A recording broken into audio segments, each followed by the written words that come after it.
right, we in the building Monday morning. Anybody coming in live, hit that like button. Anybody coming in live, leave a comment. Anybody watching on archives, leave the comments below, and definitely appreciate all of the archive views we've been getting on this channel, especially when it comes to the short form content. A lot of comments coming in, a lot of new subscribers. So shout out to the new subscribers out there. Make sure you're hitting the alerts as you subscribe. Chauncey Pearls, appreciate you coming through. I hope everybody had a great weekend.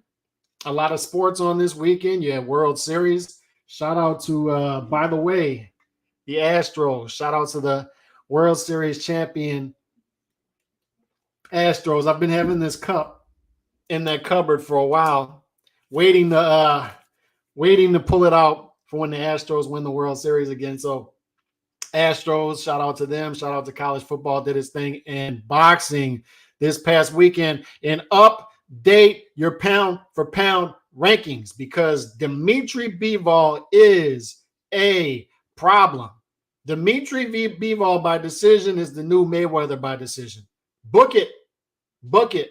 If it's under minus 400, you book that. Dmitry Bivol by decision, easy money. Easy money. Dmitry Bivol by decision. The dude is a problem. He's the most versatile fighter in the sport. He's the best defensive fighter in the sport. And oh, by the way, he has a mean streak.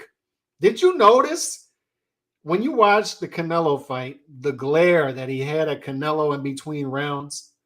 When the final bell rings between each round, he's just staring them down. And did you notice between the first and second round, after the first round, how Dmitry Bivol leaned in with his shoulder at Zerto and saying, I don't care if you're bigger. I don't care if you're a cruiserweight. It doesn't matter to me. None of that matters.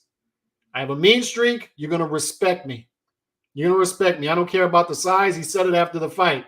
The lion isn't the biggest animal, but it is the king of the jungle. He's saying, I'm the lion. I don't care if you're bigger. Take this. Take this. Leans in with the shoulder, looks at him, stares him down, and then Zerto respects him in between each round after that, taps his glove. I don't know if y'all noticed that. Salute you, Calix. Javier Martinez. Appreciate you swinging through. Blasphemy with the Astros. Keep up the great work, Martin Harnett. Nordic Warrior, God bless. Appreciate you. Adios in the coma. Yes, yes, yes. If people want fighter safety, then let's stop mismatches from happening. Yes, yes, yes. How many times on this channel have we talked about mismatches being the biggest issue, the biggest detriment to fighter safety in the sport of boxing? How many times? And you guys have told me, Calix, broken record. We get it. We get it. Mismatches. We get it. We get it. We get it. Mismatches in boxing. It's bad. It's bad. It's bad. But you're not realizing why it's bad. It's not just bad for entertainment. It's bad for the B-side or B-side fighter. That people only pretend to care about when they're laying in a hospital bed in a coma. Now all of a sudden people care about the poor B-side fighter. Now all of a sudden, before it's capping for the A-side fighter, capping for the A-side fighter. As somebody pointed out to me on Twitter, nobody was talking about the mismatch before the fight.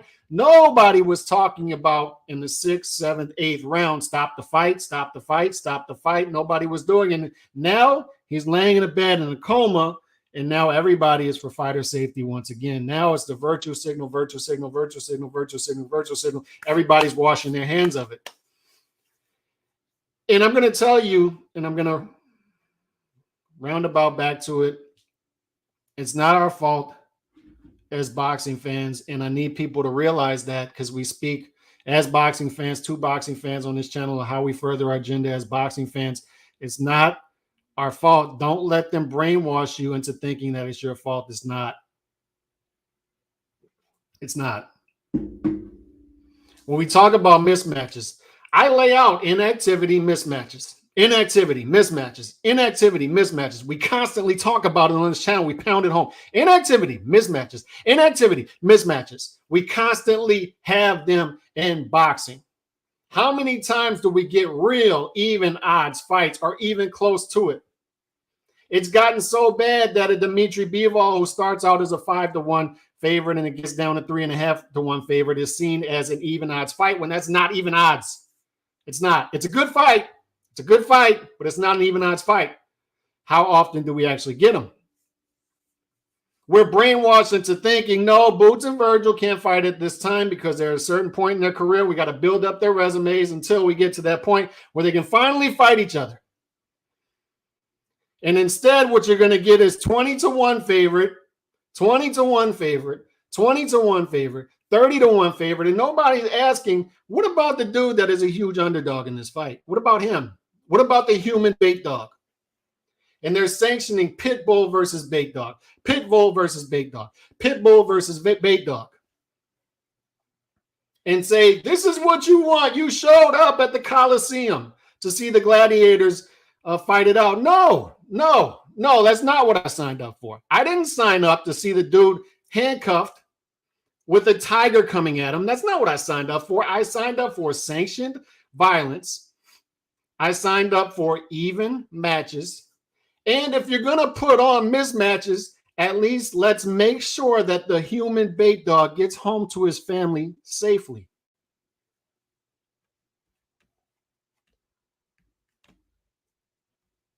Prayers to Yerbis Nelly. And forgive me, I'm bad with names. I'm going to butcher his name. Forgive me for that. Prayers out to him, but I'm not going to get on here and virtue signal like the other dudes because they're so inconsistent. They're so inconsistent with their virtue signaling. You try to point out to them that they focus so much on VADA, USADA, WADA, data, and you try to get them back on track and say, no, the drug testing is not as big of an issue as this. Why are you focusing so much on this when you should be focused on this? At least the same amount of energy on this. Mismatches. And it's an easier problem to solve. Then the drug testing, you're going to continue to chase your tail. And these dudes get on and virtue signal about that. And I'm not saying that we can't. Look, we can do multiple things at once. But what I'm saying is focus on this. And you're not focused on it because many of you don't want to lose your credentials by pointing out that you keep putting on mismatches. Yes, it was a mismatch. Yes, it was a mismatch. And let me try to keep up with these comments real quick before we really start to cook here, because I'm setting something up. Couldn't agree more. Zepeda Prograde 50-50, and that's what I'm saying. How many of those do we get? I pointed out, as I did several times, in 1997, the top 10 pound-for-pound fighters fought 27 times. This year combined, the top 10 pound-for-pound fighters are going to fight 13 times, less than half. So if there's less than half the amount of fights, if the top 10 pound-for-pound fighters are fighting once every 10 to 11 months on average, if you expand that and the top 50 box rec pound-for-pound are fighting once every 10, 11 months on average, because it stays the same as you go out. It's trickling all the way down to where prospects are now fighting 2, 3, 4 times per year. If you're going to do that, at least give us higher quality matchups. The percentage between activity, inactivity, and quality of mismatches, it should be going one way, but it's going the other. We're getting less fights, and we're getting a lower quality of fight. And we're being told by the power brokers that we're getting that for a reason. We're getting that for a reason because you're stealing fights, because if you want to see your favorite fighter fight, you have to pay pay-per-view for it because we have to afford this fight. This is the new market. It's no. You did this. You created this market. Now you have to figure out how to navigate this market that you created. But if you're giving us less fights, give us higher quality fights. Instead, we're still getting even more mismatches, higher percentage of mismatches than we got in the past. And they brainwash us to think that this is the norm, and it's not the norm. It's not the norm. Morrell Jr. goes in there with a guy who was 11. He's 11.5 to 1 favorite. And we're being told, well, if you want to see Morrell Jr. fight, this is the type of fight he's got to fight in. Why? Why is it the type of fight we got to fight in? Why is that?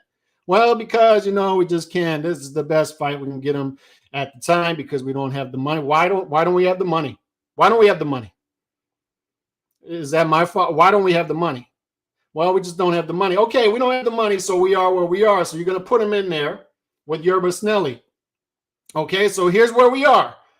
We got Morrell Jr., who was 11.5 to 1 favorite against the human bait dog. So here's what we need to do. Here's what we need to do. We need to make sure that the human bait dog gets home safely to his family. We all know what we have here, right? Any boxing fan with 2 brain cells to rub together knows we have a mismatch, another mismatch, because Morrell Jr. has never fought in a fight that is not a mismatch. Just like David Benavidez has never fought in a fight that is not a mismatch. Boo Boo Andrade has never fought in a fight that is statistically not a mismatch. 9 years into his career. Tank Davis, 10 years into his career, has not fought in a fight that is not a statistical mismatch. 11 to 1 favorite, 20 to 1 favorite, 50 to 1 favorite. Janabek is a 20 to 1 favorite this weekend against poor Denzel Bentley. Janabek is on Twitter saying, you're leaving the ring and going home. You're going home.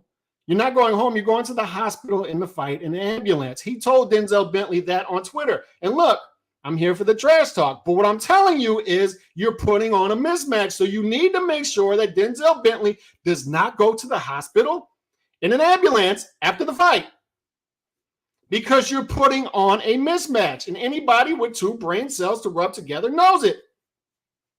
And the reason you're putting on a mismatch is because we have a sport now that is on the spectrum.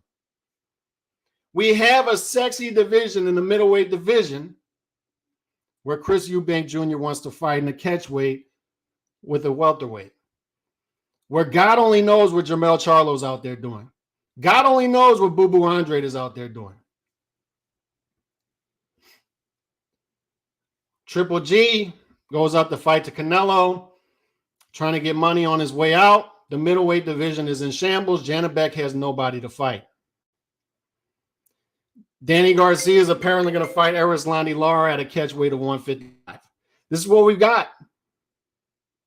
We had a welterweight division up until 2 weeks ago where nobody was scheduled to fight. And then the fights you're giving us are mismatches because of this system that you built.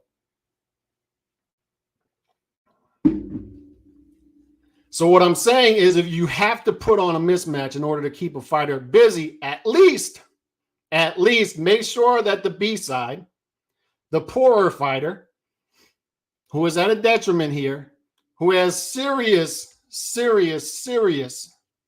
obstacles in his way on Saturday night, at least make sure that dude gets home safely to his family.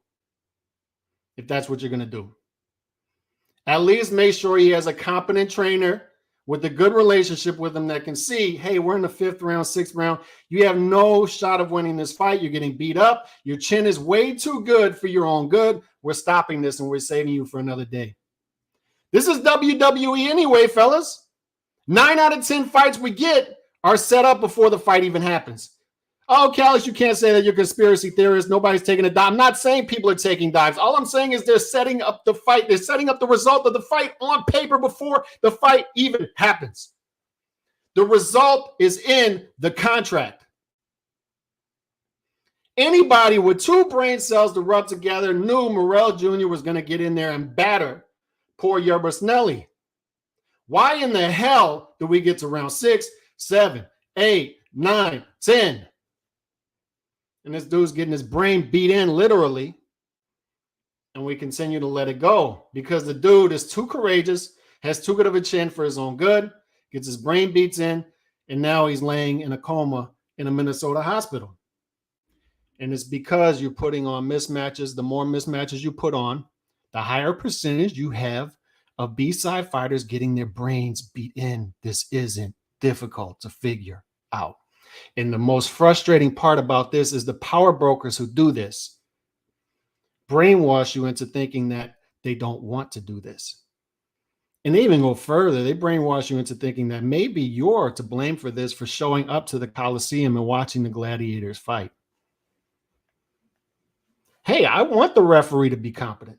I want the trainers to be competent. I want the ringside doctors to be competent. I want the power brokers to be competent enough to not put on this many mismatches. I want the sanctioning bodies. I want the state commissions to not put on so many gross mismatches. That's what I showed up for. But instead, they're going to brainwash you into thinking that maybe it's your fault and they don't want to do these things. This is just where we are, right? And it doesn't matter, centralized, decentralized, it doesn't matter. Because the NFL does the same thing. The NFL, oh, we want player safety. We want player safety. If you want player safety, take the pads off. Because rugby is safer than the NFL. Rugby is safer than football. Why is rugby safer than football? Because rugby doesn't have any pads. So dudes aren't flying through the air to knock dudes out unconscious. But instead, what does the NFL do? Add padding, add padding, add padding, add padding, and saying, hey, look what we're doing. We're adding padding. We're for player safety. When they know what they're doing. They know. They have access to all the medical information. They know what they're doing. Boxers, get boxers less active. Get boxers less active. Better for boxers. Yeah, okay. Instead, what are boxers doing? 8 to 10 to 12-week training camps where they're beating each other to death through sparring. The gloves do not protect the head. The gloves protect the hands. Let's add padding to the gloves. Yeah, okay. You're adding more punches. Why is the UFC safer than boxing for the head? Because 6-ounce gloves, you get hit with a punch, you're out. You're not taking repeated punch after repeated punch after repeated punch after repeated punch. The power brokers in boxing know this. They know this, but they want to charade out there like they're for fighter safety when they're actually against it. They're actually just for the entertainment. If that's what you're for, then fine, but don't try to insult intelligent boxing fans and say that you're not. Baseball, home runs. Home runs were great for baseball. We turned a blind eye. Basketball. Do we really believe none of these 7-foot, 250-pound, 300-pound basketball players flying back up down the court like gazelles are not on performance-enhancing drugs, playing 82 games per year? Are we really going to believe that? Let me ask you a question. The chat, do we really believe none of these basketball players who are bigger than ever, faster than ever, are not on performance-enhancing drugs? None of them. None of them? Is that what we believe?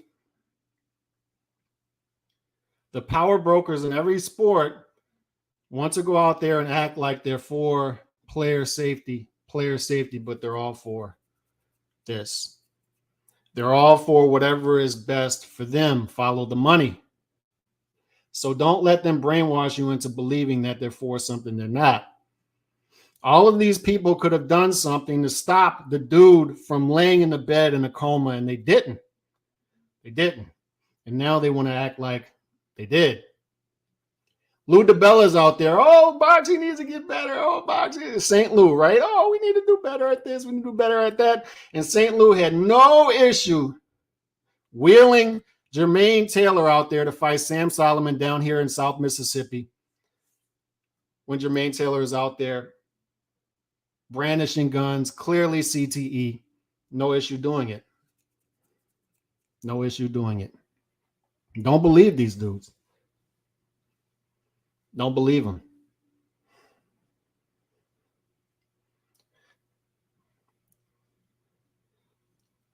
Fighter safety hall monitors is what they are. Nobody respects the hall monitors because everybody knows these dudes aren't about what they're saying they're about.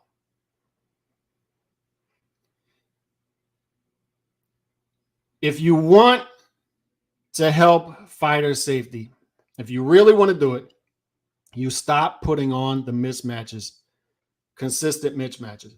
And I'm not saying they're not going to, because they're going to happen. Right? Like Terrence Crawford's fighting Evan Edgen next month. Specific example. Terrence Crawford's a 12-1 favorite, but they're both top 10 fighters. It's just Terrence Crawford is going to be a huge favorite against anybody because he's Terrence Crawford. The fight needs to happen. I'll give you another specific example. Inoue is fighting Paul Butler. Inoue is a 30-1 favorite, I believe.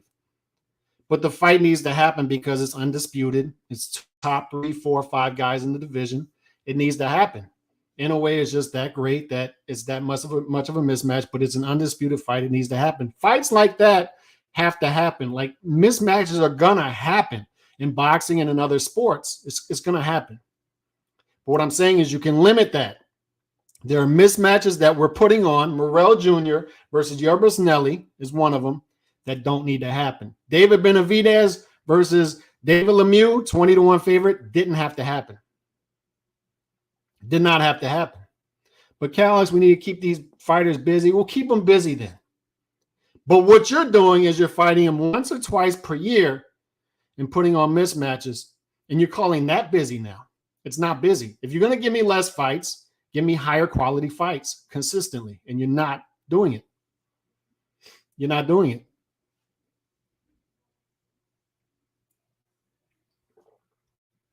You know, David Benavidez in his whole career, 9 years, and props to him. Caleb Plant fight's coming. Props to him. But he's fought one fight where he's less than a 10-1 favorite. One in his whole career. Bubu Andre, I believe one, maybe two. Less than 10-1 favorite in his whole career. Look at Tank Davis. Look at his resume.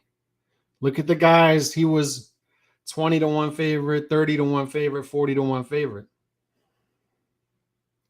And guys are making a whole career out of stay busy fights. I had somebody tell me, don't get mad at the Lemieux fight because we need to keep him busy. His whole damn career is a stay busy fight. And you're trying to call this a career. It's not a career. You're calling this guy a monster? So finally we get the Caleb Plant fight. Finally, it's statistically close to an even odds fight.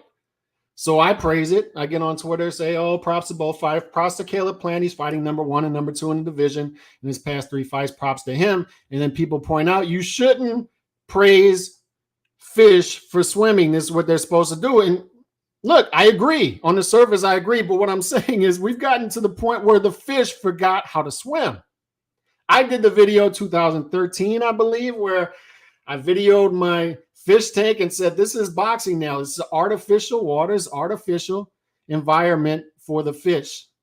These fish no longer know how to swim in the ocean and the lakes. It's an artificial environment, and that's what we have now. So we have to, if we want more, we need to treat boxing like it's our children now. Like,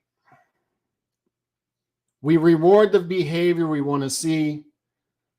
We chastise the behavior we don't want to see. So that's why I get out and praise Caleb Plant for fighting top fighters 2 out of 3 fights. That's why I praise David Benavidez for finally fighting top opposition, because I want to see more of it and I have to dumb it down a little bit. But I agree. Like, you're supposed to be doing that. You're supposed to be doing that. But this is the environment we created. Fighters forgot how to behave like fighters. It's like, I don't know if y'all saw the flea. There's an exercise that they did on YouTube where you have the fleas. Let me get rid of this, the porn bots on here. Block user.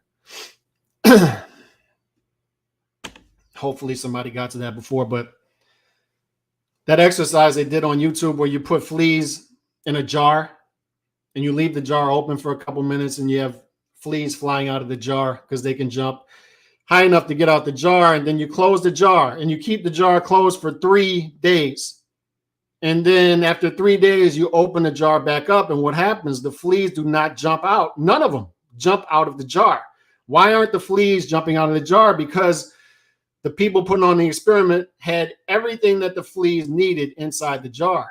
So the fleas no longer fly out of the jar. They're all staying in. And it gets even worse. The fleas that produce inside that jar, even the reproduced fleas of the next generation don't even fly out of the jar. They've been that deeply programmed in 3 days. to accept that environment, and that's their new environment, and it's forever. Almost impossible to break out of. So the reason I bring it up is we've taken an off-ramp in boxing, and we've been programmed to accept what we're getting now, and we've been programmed that this is normal.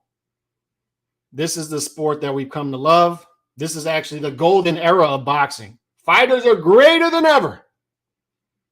Fighters are more athletic than ever, more powerful than ever. And it's the greatest thing we've ever seen. And when there's no on-ramp back on, we've been programmed. We've been programmed to think that fighting twice a year is some incredible accomplishment. Seeing a fighter fight top opposition 2 out of 3 fights is some historic accomplishment, like climbing Mount Kilimanjaro or Mount Everest, when really it's just the norm. It's just the norm. It's what we're supposed to get. We're supposed to get even odds fights every weekend. There are damn, what is it, 17 divisions in boxing, 4 belts per division, 68 belts floating around. That's not counting the ring belts. We're supposed to be getting real title fights every weekend in boxing.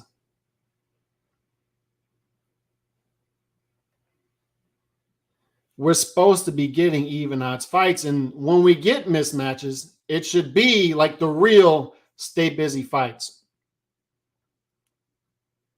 We understand that you have to build a prospect up the first 2 or 3 years, but it should just be the first 2 or 3 years, right? And these fighters, if they're fighting these bigger mismatches, the prospect should be fighting 5, 6, 7, 8 times per year in order to get that process out the window to where we don't have it anymore. It's done, and it's done quickly. But instead, we're getting less fights, and we're getting a wider range of mismatches. 7 years in, 8 years in, 9 years in. Oh, this fighter just fought a tough fight, so we got to have him. We got to put him in there with a mismatch this time. We got to have him as a 20-1 favorite because we can't take it too tough on him. And if you point this out, then you're anti-fighter. That's the other part of the brainwashing scheme, is calling any of this out makes you anti-fighter. When here, we're pro-fan. We're pro-boxing.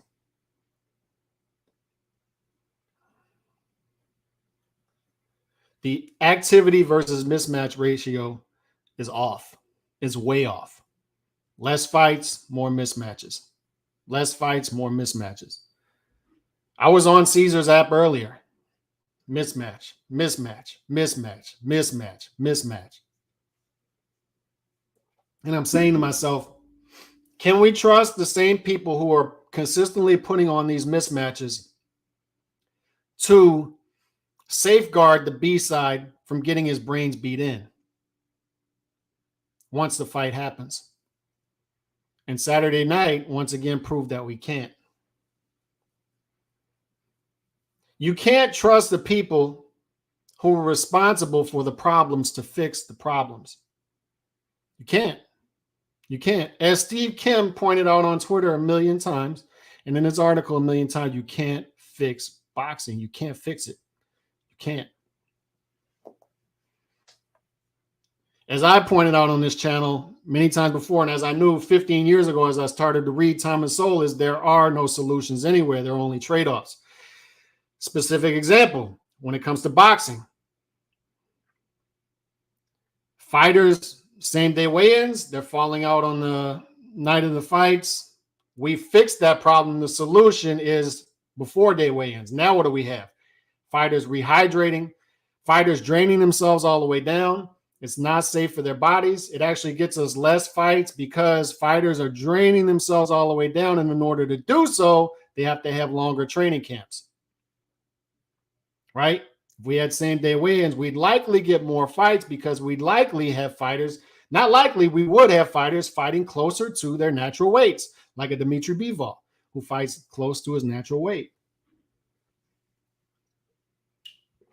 But instead, that solution caused even bigger problems.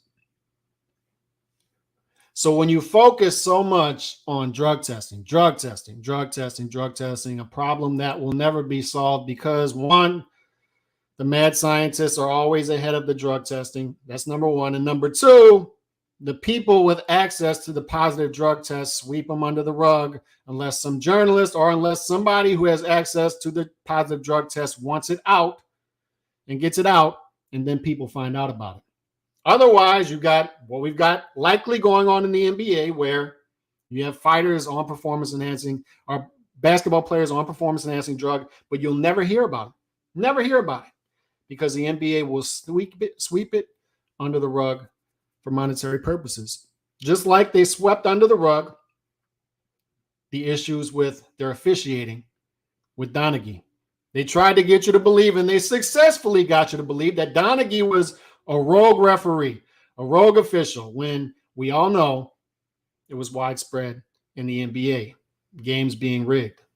And what we have today in boxing is clearly an artificial picture. This is WWE. This is mismatch after mismatch. This is results of fights being signed on contract, being signed on dotted line. And the only people who don't know are the poor B-side fighters who believe they actually have a shot in these fights. And the poor B-side fighters who believe that the power brokers have their best interests at hand, and if they are getting their brains beat in, that their trainer will save them, that the referee will save them, that the ring doctor will save them, that somebody will step in and stop this from happening. And it's rotten to the core, and it doesn't happen. What we have is the WWE. We make fun of wrestling, professional wrestling fans all the time, but we're not much better. We're not much better. Did anybody really believe that Yerbis Nelly was going to beat Morrell Jr. on Saturday night? Anybody believe it? Does anybody think that Denzel Bentley is going to pull off the upset against Janibek on Saturday night? We have results of fights already set up. And a lot of times we have it because of the system we have in place, because Janibek can't fight anybody else in the top because nobody else at the top will fight him. So we got to have this fight. I don't blame Janibek for this Saturday night. I don't blame Janibek's handlers for this Saturday night. But what I'm saying is we have what we have.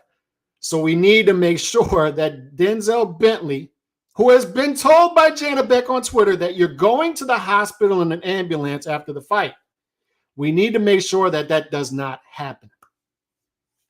We need to make sure that we have a competent trainer in Denzel Bentley's corner, that if Denzel Bentley has an incredible granite chin and courageousness, we need to make sure 3-4 rounds in, no, look, we're done. We're done. White flag. We're done. And Denzel Bentley can act like he wants to keep going. No, I want to keep going. No, you're done. You are done. We are saving ourselves for another day. We are prolonging your career. You've done enough here. You've done enough here. As the trainer, I know when the sky is blue. As the trainer, I know when a fight has been set up on the contract. I know Janibek is a 20-1 favorite. I know the odds going in. I will lie to you in the training camp. I will lie to you and say, no, we're going to beat Janibek. We're going to win this fight. Against all odds, we're going to win this fight. But I know in my head, Janibek's a 20-1 favorite. I know what I'm dealing with. And I know I'm dealing with a corrupt sport. I know I cannot trust the referee. I cannot trust the ring doctor. We've got to stop this fight 3 or 4 rounds in if this is going sideways. We have to. We have to. And if we don't have a trainer that can do that, guess what? We have to have a ring doctor who does their job as a ring doctor and said, I don't care anything about, look, I don't know anything about boxing. I don't need to know who's the favorite here. I don't need to know anything about anything. What's the score of the fight? I don't care. Does this fighter look okay in the corner or not?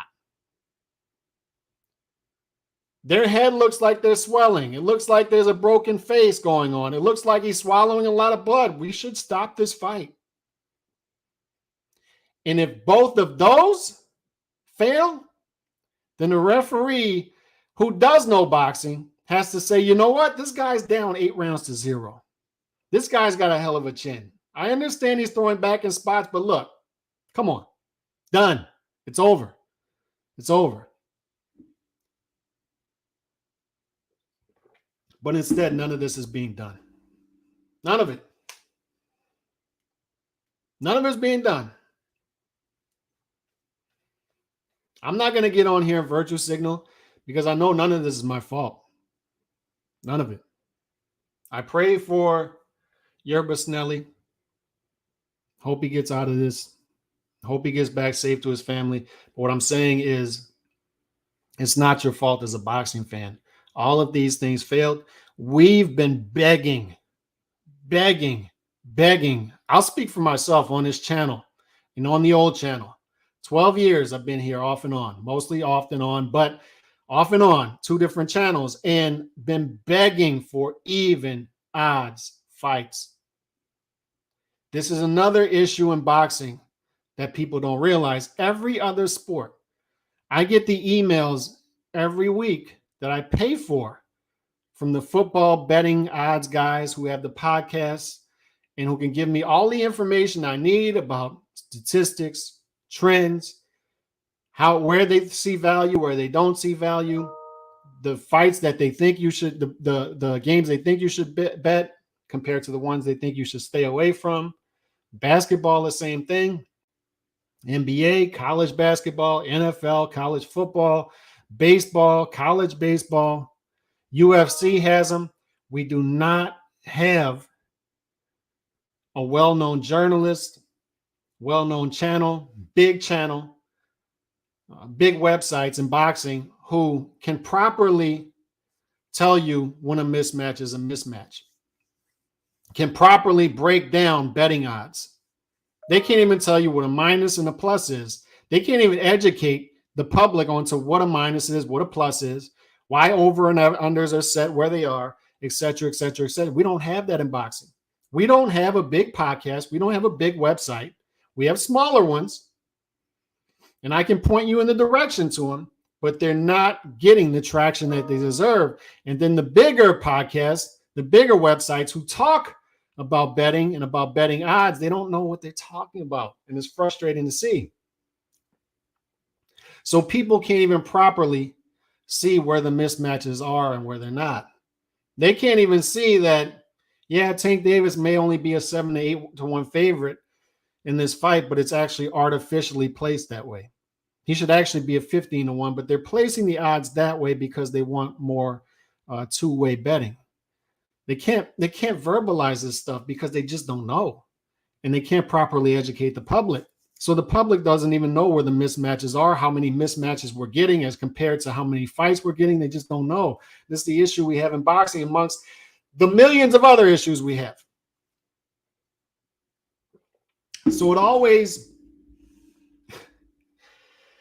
I hate to say it amuses me, but it does. Like when I see the virtue signaling out there, when I see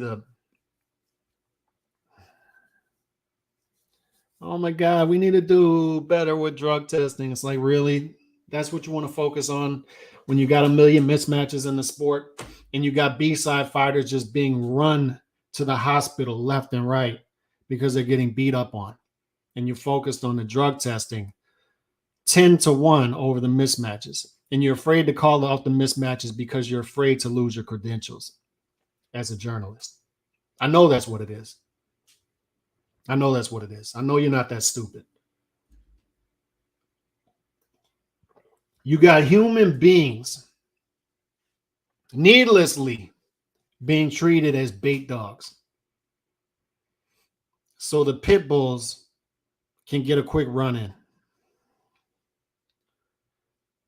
And if you want to do that, go ahead and do that. But what I'm saying is at least let's stop the fight before the bait dog gets mangled to death.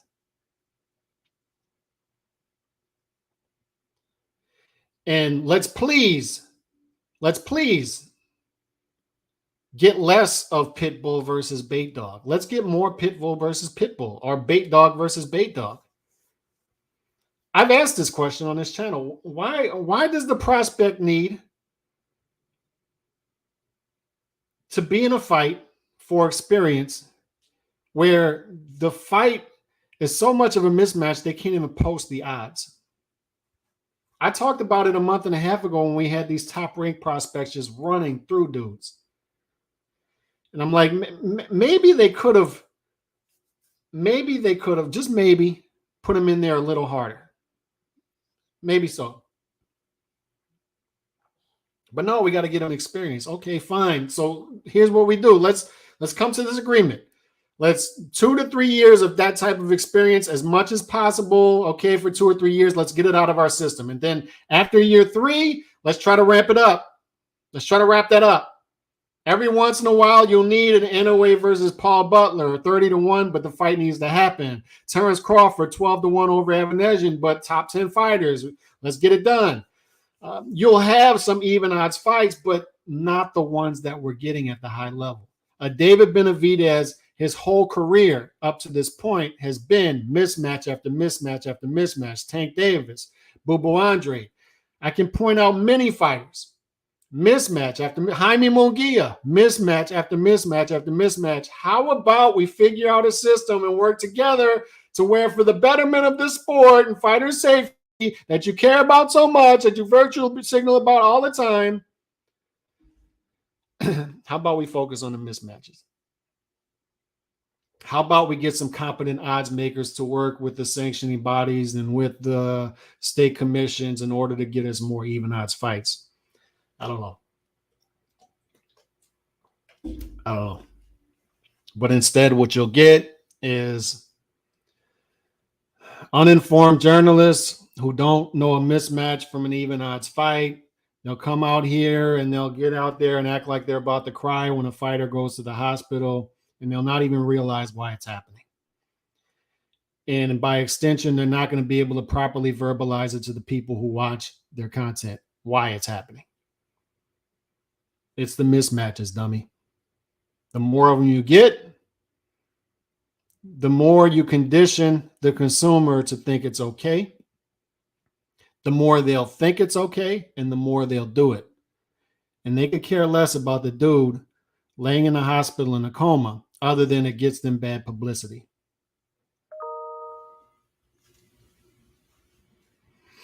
And that's what we got.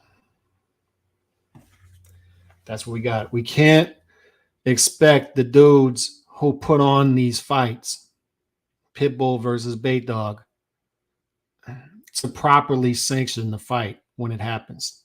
We can't. Can't do it. It's like expecting the government to solve your problem when they're a big reason why you have many of them. But Dmitry Bivol. Shout out my guy Surgical Boxing, by the way, on YouTube. After this, go and sub to him, Surgical Boxing. I talk to him every day on Twitter. He's from down here in New Orleans. He puts out great content. He put out a great post-fight video with Bivol versus Zerto. So shout out to him. And we were texting right after the fight and during the fight.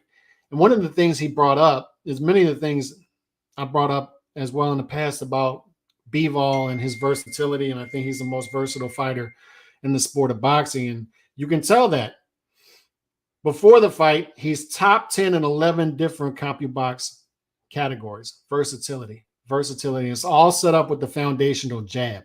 Jab. And he can use the jab as an offensive weapon, defensive weapon, front foot, back foot, laterally. He can use it in any different way.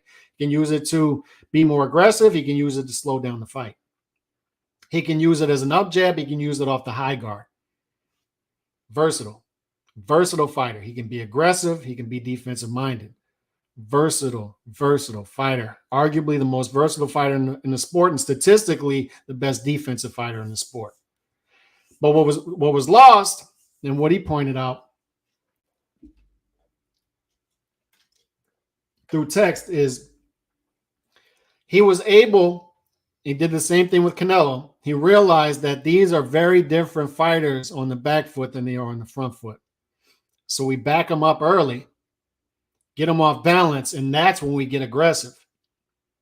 When they get front foot minded, we get a little more defensive minded. But when we get them off balance with the jab, we get more aggressive as they're on their back foot because they cannot counter well when they're on the back foot. And on top of that, what people didn't notice with this fight as well is we focused a lot about the jabs, and the jab stats are off the charts when it comes to Zurdo. And I spoke about them on Thursday, on Friday of last week, off the charts with the jab, off the charts with the jab. But he out jab, he worked his jab in this fight against the southpaw, and against the southpaw with power. And you can say it's because of the slower fight. That's not what people were saying coming in. People were saying he's going in there with the cruiserweight. He's giving up a lot of size.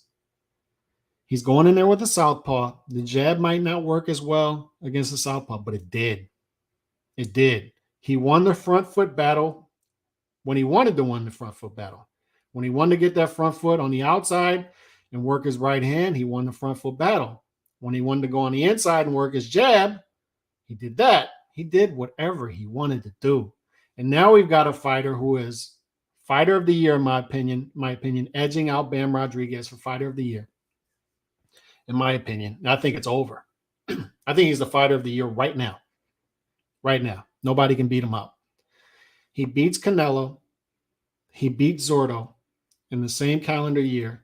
And now I think you're looking at a top 5 pound-for-pound fighter, arguably the most versatile fighter in the sport, the best defensive fighter in the sport, but a guy 31 years old, 8 years into his career, who is in his prime. And what I'm telling you is the same thing I told you last week is when you see these stats amongst good competition, you don't ignore it. You don't ignore it. It's that way for a reason. With Lomachenko, his stats are off the charts too against great competition, but Lomachenko is past his prime now. So now it gets into that gray area. With Bivol, he is not slowing down. He's there now. He's in his wheelhouse. And the stats are the stats, and I'm telling you, don't ignore them.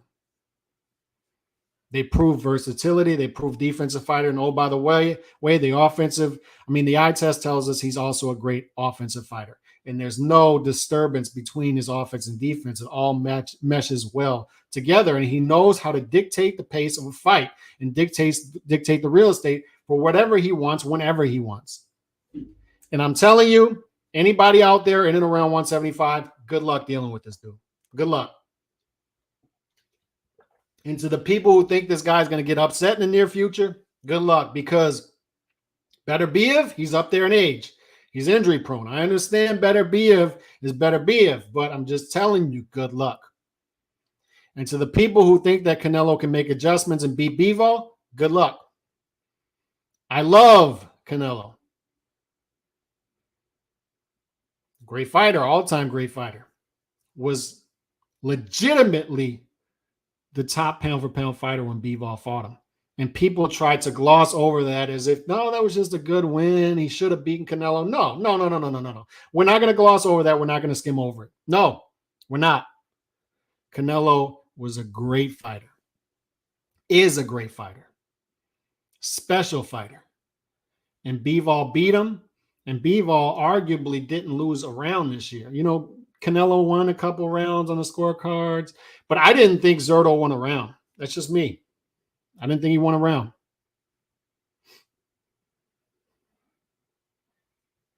He's just beating these dudes easily.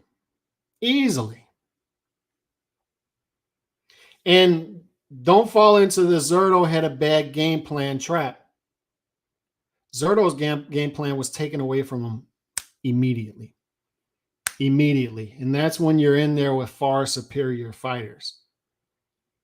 It was taken away from him immediately, like that. There was no getting aggressive, walking this guy down. It just wasn't going to happen. It wasn't going to happen. He lost to a superior fighter. Bivol is a master. And I'm telling you, I think this guy's going to go on a run where not only is he not losing fights, he's likely not going to lose rounds in these fights. There was a stat coming in last week. He hasn't been outlanded 75 out of his last 76 rounds. Will now make that, I believe, what is it, 86 out of the last 87 or 87 out of the last 88. He's not losing rounds. It's the same thing I say about Shakur Stevenson, his dominance. Like that, Shakur is not losing rounds. Bivol also not losing rounds. And Bivol is doing it against even better opposition. We are not going to gloss over that Canelo win over here and act like, oh, well, it was size and weight. No. That was a great win. Arguably performance of the year. And now we have the fighter of the year. And coming in, I didn't think that Bam Rodriguez was going to be overtaken for that. Bam Rodriguez, 2 great wins. The third win I felt was actually undervalued. Tougher opposition than people thought. And I thought we were going to see him fight a 4th time in December. We're not going to see that. But as great of a year as Bam had, it's not the year that Bivol had. Bivol is fighter of the year. And to me, the question now is how high on the pound-for-pound list? Not if, it's where. Where is he? Is he 3? Is he 4? Is he 5? To me, he's cracked the top 5. He's there now. Not just top 10. I think he's top 5. That's how special this dude is. And if you're not seeing it yet, you will. You will. That you will. And look, Sante, I'm not saying that's not a good argument. Beating Canelo and Zurdo doesn't beat Bam moving up 2 weight classes on a 6-day notice, dropping his opponent in the 2nd round, then beating Rat King and took a 2 defense a few months later. And that's fair. It's a fair comment. I just think what we had going into the Canelo fight versus what happened. Canelo was a 5.5 to 1 favorite. And this guy right here was saying Canelo is going to beat Bivol. And this guy right here had egg on his face because that didn't happen. Not only it didn't happen, it didn't even come close to happening.